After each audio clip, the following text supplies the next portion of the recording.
Hello, hello, hello. I'm going to be using this video as both my very first story time and also a little life update of what 2024 brought.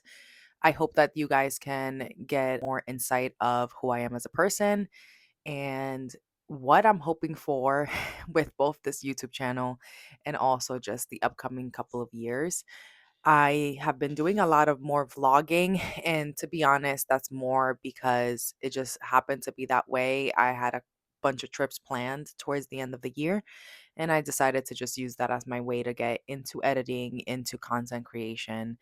But I did want to do a little update video because I do think that this would help a lot of people. I do see a lot of people being burnt out, and I would like to talk about my experience with it and then also just hopefully help somebody else figure out what changes need to come into their lives and what it is that they might want to do differently. Starting off, I may have mentioned this before, and just in case you haven't seen that video, I am a mental health therapist. I'm a licensed mental health therapist, and I was working full time up until just about a month ago as a mental health therapist with clients one on one.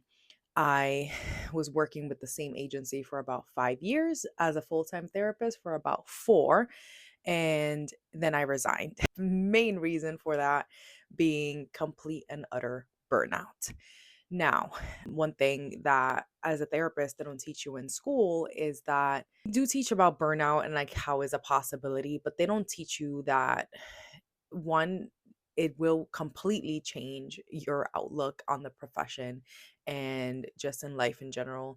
And two, how difficult it is to come out of burnout once you're in it. So, story time. Being a therapist is one of my greatest accomplishments. And I genuinely am so proud that I was able to help so many people and that I was able to be that person for people that I didn't have for myself when I needed them. Because let's be honest, there is a lot of not very good therapists out there. And part of that means that you have to go through trials and errors. So, one thing that I do pride myself is that I always try to be the best possible therapist I could for my clients, which is exactly why I resigned when I did, because I was so burnt out. I was getting to the point where I no longer could be that good therapist for my clients. And I think that's where a lot of therapists go wrong because we obviously you need to work in order to do whatever it is that you have to do. And once you choose a career such as therapy, that is what you have to do on the daily to just do what you have to do. I'm very lucky and I do acknowledge that not a lot of people could take a break like I could and how I am. But it is very obvious when a therapist is burnt out and when a therapist needs to take a break because it starts to affect clients and it starts to affect therapy in the day to day. Another thing I acknowledge is that we are in a time where we really need therapists right now. There is a ton of people that are finally reaching out to services, and there just isn't enough therapists. There's really long wait lists, and a lot of places are full. A lot of places don't take very common insurances. And so there is a whole other level of guilt that I do feel as well with taking a break because I know I could be helping people, but I also know that I wouldn't be helping people to the best of my ability had I stayed and continued to work. So, let's get started on this story time with being a therapist. So, what I decided to do is obviously take a break from therapy and focus on content creation and creativity. One thing about me, and is kind of in the process of becoming a therapist, but also just in getting to where we are today, is I lost a lot of pieces of myself throughout the way. And a lot of that was conscious, right? There's certain things that you give up. So when you're in grad school, you can't have it all. You can't have a social life and get good grades. You can't study for your licensing exam and also be out partying or watching TV every night.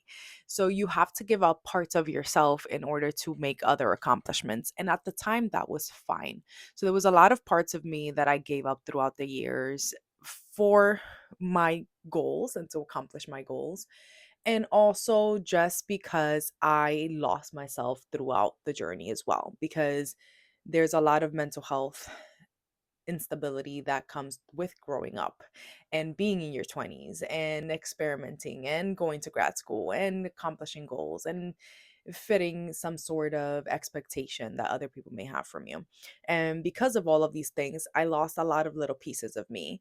And it became very clear to me that I had lost who I was at my core just about a year ago when I was in full on burnout and hadn't noticed. There was a lot of anxiety, there was a lot of depression, there was a lot of feeling overwhelmed, there was a lot of instability within relationships because everything was kind of overflowing into other parts of life. There was moments where it was kind of hard for me to keep my personal emotions out of work. And that is when things get really not great. You can't really be meddling your personal life with your work life, especially when you work in a profession such as mental health, because what we deal with every single day is not easy. There's a lot of very tough stories, very trauma heavy days. And to be able to separate yourself, your personal problems from your work problems is literally the most important thing as a therapist.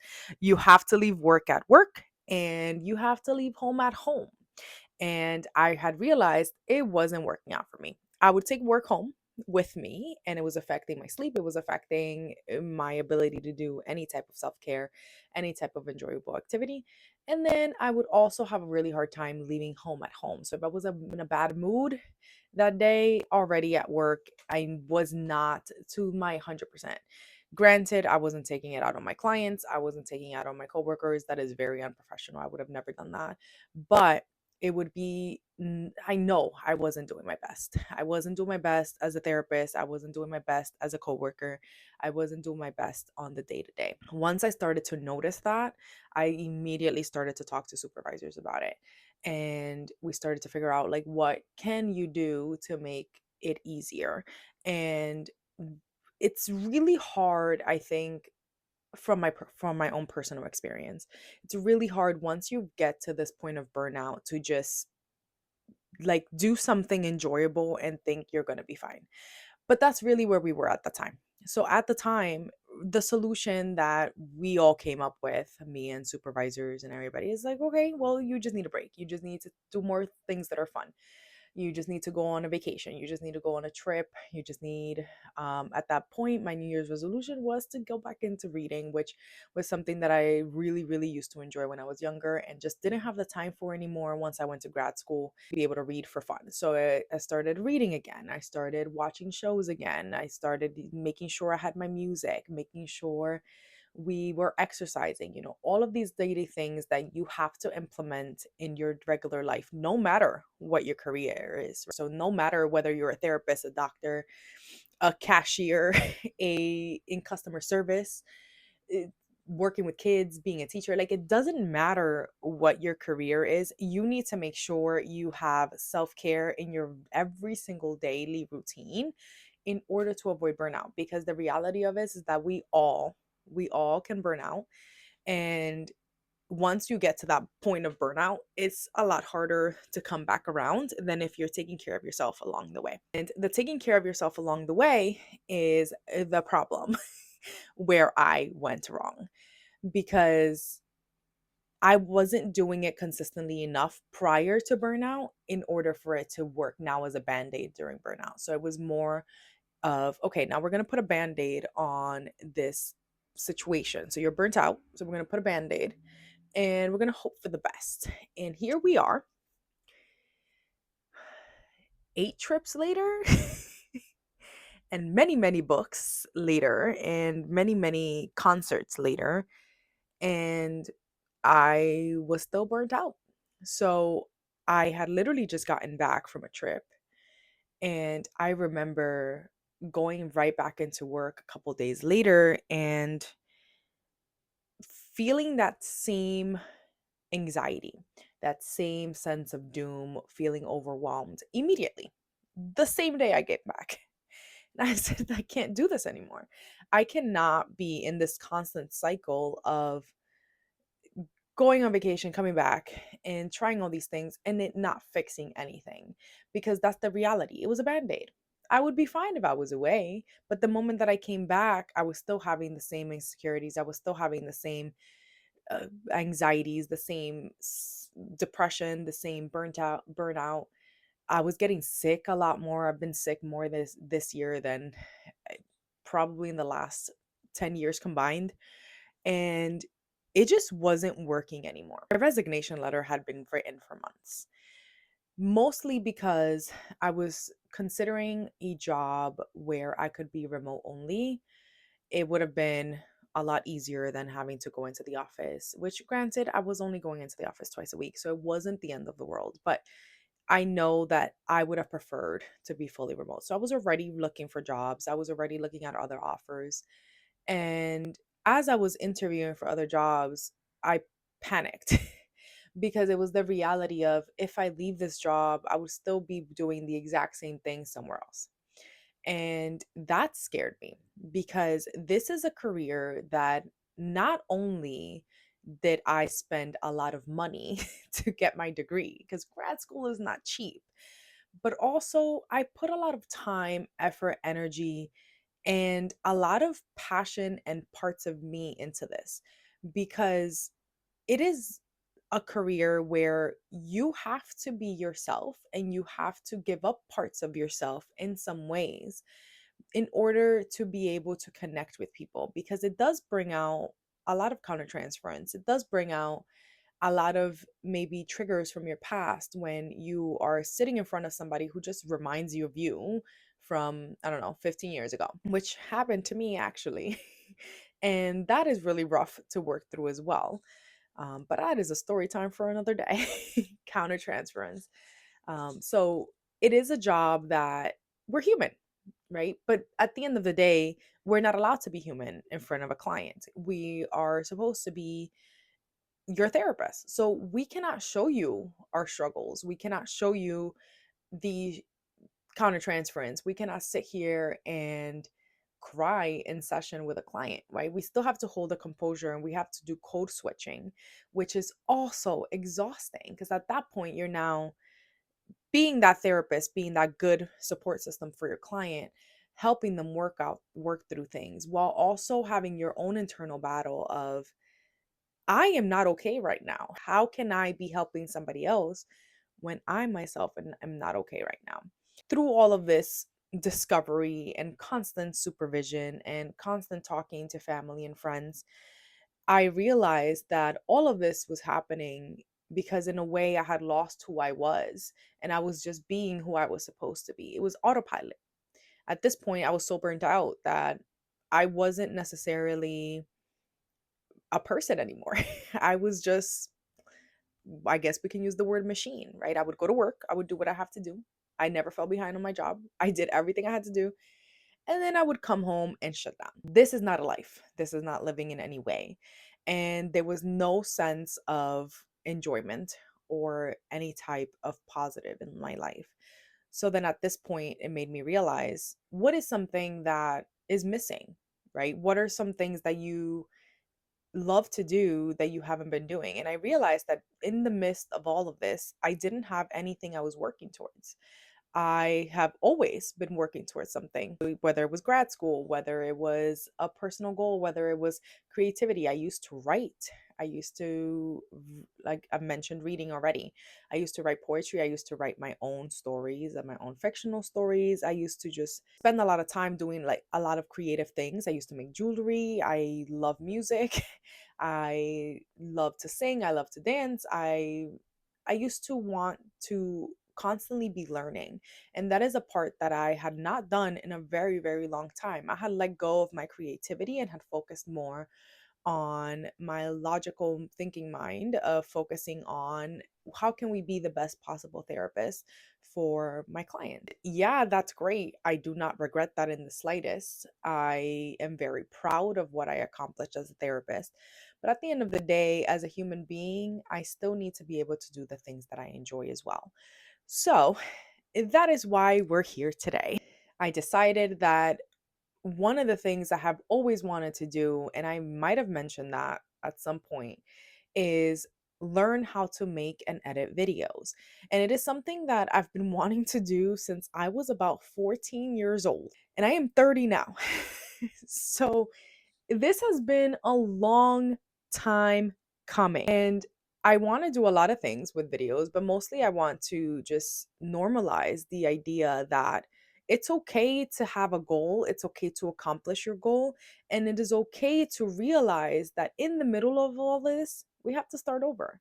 And that is something that I need to normalize for myself. So I would like to normalize it for other people. So maybe I end up believing it too. Because one of the hardest things that I've had to come to terms with in these last couple of weeks, I've had about, I'm going to say about exactly 4 to 5 weeks since my last day working one on one with clients, is that my value is not a number based on how much productivity I put into society. My value can be a combination of a lot of things. My value can be creativity. It can be going back into writing and becoming an author, which would be amazing. And it's definitely on my list of things to do. It can be going back to school and getting my PhD.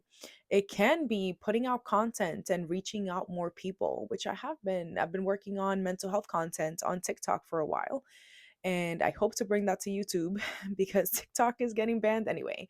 And it can be just reading. It can be just being a sister and a daughter and a granddaughter and just being there for my family who I barely was seeing when I was working such ridiculous hours.